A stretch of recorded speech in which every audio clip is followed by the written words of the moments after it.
تخيل مصارع يدخل ال WWE وفي اقل من سنه يكسب الرويال رامبل ويبقى مستر ماني ان ذا بانك ويبقى بطل الاتحاد مرتين. ايوه ده مش فيلم، ده البرتو ديل ريو في 2011.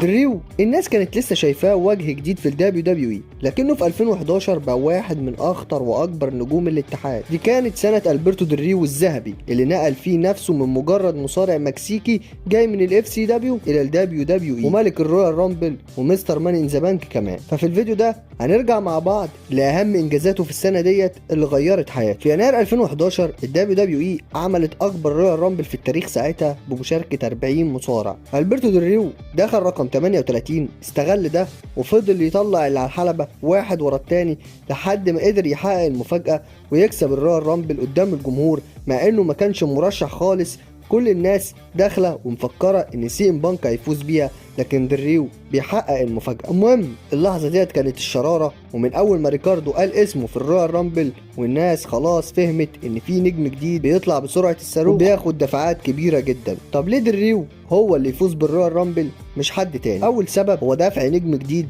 للواجهه بسرعه. دبليو دبليو اي كانت عايزه تعمل نجم جديد مكسيكي عنده كاركتر غني وكاريزما وعربيات ودخله مميزه. تاني سبب هو البناء القوي ليه من اواخر 2010.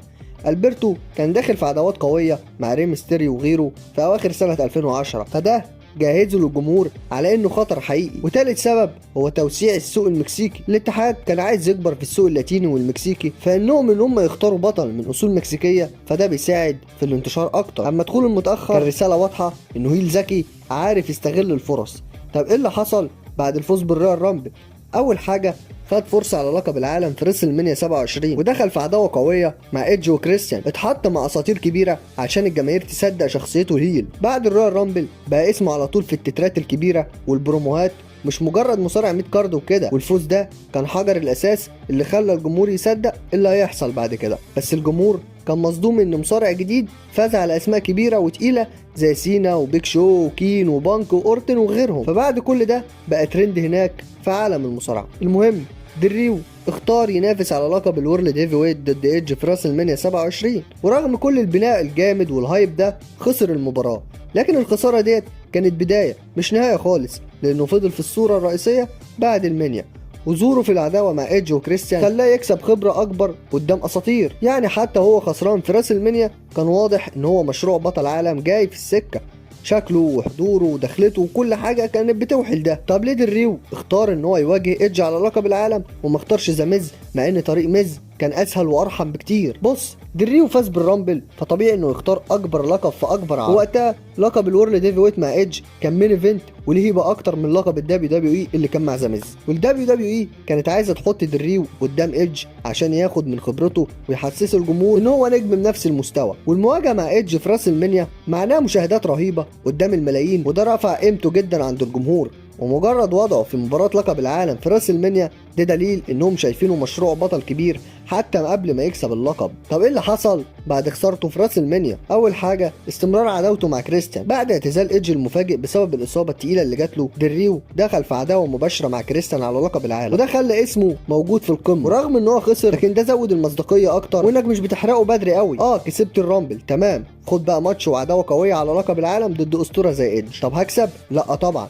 تمام، اعمل ايه تاني؟ ادخل في عداوه مع اسطوره تانية وهو كريستيان. طب اكسب بقى؟ لا لا لا لا، برضه هيكون بعدين مش دلوقتي. فده حرفيا خلى دريو يصبر شويه عشان يكون بطل عالم في الشركه. الخساره ديت ساعدته انه يطور شخصيه الهيل بتاعته ويطلع منها شخصيه خبيثه وعندها دهاء في العداوات اللي بعد كده. وجوده في الصوره دي كلها خلى الناس لما شافوه بعد كده يكسب شنطه الماني ان ذا بانك ويكاش ان هم ما يتفاجئوش. وكمان دريو استفاد كتير من ارث ايدج. اخر مباراه كبيره لايدج في راسل مانيا كانت معاه، فده بحد ذاته لحظه تاريخيه لدريو وممكن ما تتكررش تاني. وبعد كام شهر الدبليو دبليو اي حطته في مباراه شنطه الرو في عرض ماني ان ذا بانك. المهم في المباراه ديت دريو طلع على السلم ووقع ري ميستيريو ومسك الشنطه وفاز بيها، بقى مستعد لاي لحظه ياخد فيها لقب الدبليو دبليو اي. وفي اللحظه ديت فهمنا ان البرتو مش مجرد طالع ياخد فرصه، ده فعلا داخل ياخد كل حاجه.